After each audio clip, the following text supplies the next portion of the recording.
Joe Biden and the radical left are attacking every single rung of the ladder that helped me climb. And that's why I'm announcing today that I'm running for president of the United States of America. Meanwhile,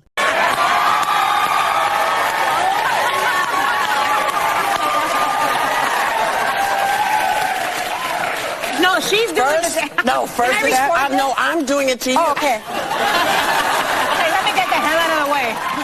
Well, my behind's not that big. First, I'm looking at you. Okay? And then I start to turn. Don't look me. And then it's all like this. And then it's like that. And then it's me going down over And I get to touch you too? And then I go back on the side. And wearing a lot less clothes. Yeah, I got many more clothes. All right, guys, so we got to talk about Tim Scott, the senator from South Carolina that has declared his candidacy for president of the United States. Now, Tim Scott happens to be black, and because Tim Scott happens to be black and conservative and Republican, there's always interesting takes in the mainstream liberal media about his role as a black man in the Republican Party and as a conservative, because apparently, as you know, a black man or a black person in this country, you're not supposed to be conservative. Okay, you can't be conservative, you can't be Republican, because all black people are supposed to be liberal, progressive Democrats, right? That is the narrative that is pushed. Okay, there's always racially charged rhetoric coming from the left in regards to how black conservatives are not actually really black, okay, which again is astonishing, amazing, coming from the people that claim to be fighting against racism in this country, telling people how they're supposed to think based off their race and their skin color.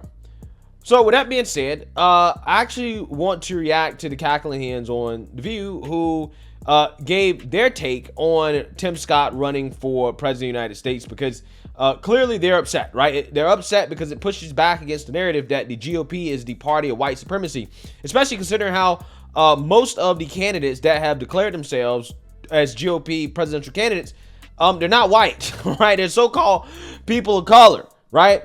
Again, this is the worst party of white supremacy I've ever seen in my life. But again, the cackling hens upset, and I want to play a couple clips here, their reaction from yesterday and today about Tim Scott announcing that he's running for president, because Joy Behar apparently believes that she knows more about what it's like to be a black person in this country in regards to this conversation on racism and race and systemic racism than the actual black men or black conservative men themselves who are actually black. Take a look.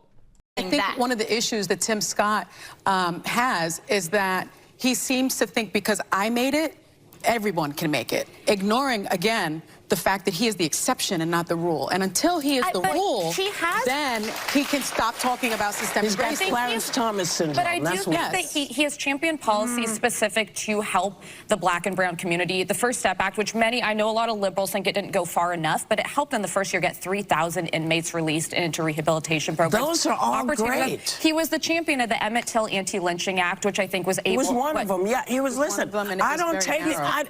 Look, he's done some good stuff, okay. But if you're running for president, you got to do more than that. Yeah. You have to represent us as a nation and then say, and as a black man, this is also how I feel. But you can't pretend that it's not there and that it's not an issue for the people you're running, for the party you're running for. They are... in part, the problem. This cat down in Florida, I mean, black people know there's a problem in Florida. Yep. That's what I just wanted to say to the Mickey NAACP. Mouse knows there's a problem in Florida. Everybody knows. Problem. You know, Tim Scott yesterday formally announced his campaign for presidency and laid out what he thinks the American people want. Take a look. Do you think GOP voters want someone carrying a Bible, or do they want someone driving a bulldozer into the Democrats? The truth is that what people really want is an optimistic, positive, conservative, who has a backbone, but also believes that the best is yet to come. I don't think you have to be a pessimist to be strong. It doesn't sound like former President Trump is worried about you. Well, I'll say this, I'd appreciate his vote as well. So the truth of the matter is that I do think that the power of persuasion is necessary for the next president. I happen to look forward to being that next president, and so I will take all votes I can get from anyone, anywhere, anytime as I head into this election. Would you ever try to overturn an election you lost? No. So, what are we actually seeing here? What's happening? Well, isn't he Professor Positive? Unlike Trump, everything's bad. There's doomsday. He's more in the Reagan-esque morning in America. Things are fabulous. And he's also hedging his bets. He doesn't really go out and say he's not pro-choice exactly. Although he did say, what did he say? That he would vote for anything they put on the table, the Republicans. So he is not pro-choice. And he's one of these guys who, you know, he's like Clarence Thomas, black Republican who believes in pulling yourself by your bootstraps, rather than, to me, understanding the systemic racism that African Americans face in this country and other minorities. He doesn't get it, neither does Clarence. Right. And that's why they're Republicans. Yeah. I know. I like Tim Scott. I could vote for Tim Scott. I like the optimism. It's such a juxtaposition to Trump. Just to be realistic, though, Trump is polling at 50%. If you combine everyone in the field right now, their collective polling still doesn't beat Donald Trump's. So the way to beat him, I would suggest, is that you need to take him on directly without alienating his voters. Myself am guilty of falling into the trap because I dislike the man so much, of being like, he could never be president again. He shouldn't get the nomination. 74 million people voted for him.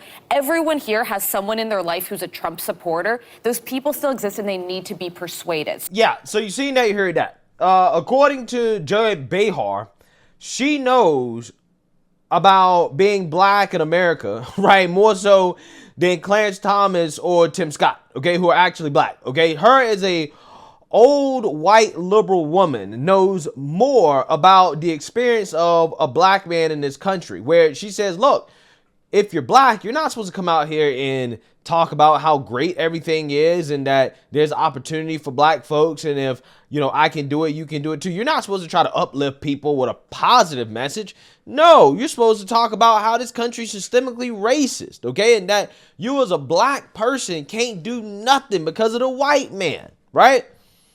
This is what she's saying, okay? And the cackling hands on the View, they sit right there and they just laugh, right? Other black folks, you know, so-called pro-black people, right?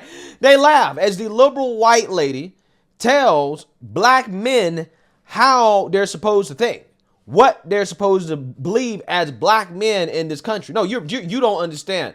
As a white liberal woman, I'm telling you, you as a black man, you're missing something, right? You're missing something because if you're black, you're supposed to say this country is systemically racist. Absolutely amazing stuff.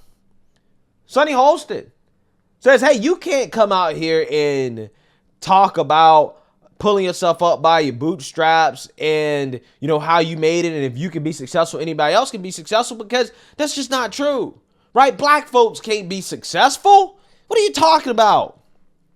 Don't tell people positive things. Don't give black people words of encouragement. If you're not pushing victimhood on black people, then you ain't black, right? This is what they're openly saying on The View. Again, this right here is offensive. It really is. Liberals, again, they can't help themselves every single time a black conservative gets some type of national news attention. They attack that person like they're the Klan, right? Their Klan hoods come back on, right? And it's crazy to me, right? It's absolutely crazy because these people talk so much about how they're against white supremacy. But their definition of being for black people is actually just being pro-white liberal, right? Or pro-white progressives. If you don't go along with what the white liberals and white progressives want, then you're not actually black. And I'm like, how is that not a form of a white liberal supremacy, right? That's the real white supremacy, white liberal supremacy. What you just heard there from Joy Behar.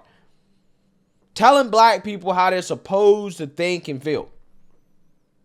And not only that, again, you are telling them that you're supposed to be a victim. Right there, they're telling you you're supposed to be a victim. You're supposed to think badly about yourself.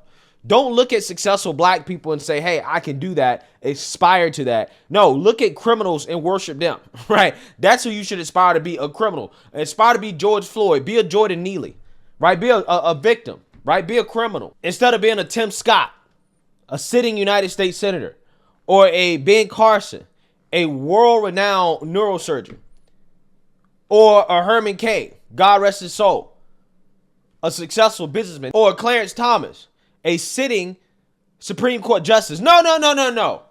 They black Republicans. You're not supposed to be like them, right? Don't be like them. They're black conservatives. They don't agree with white liberal. They much rather black folks aspire to be victims and criminals than to be, again, senators, Supreme Court justices, businessmen, if they're conservative, right? If you're conservative, they would much rather you be a criminal or a victim, again, than an actual successful person.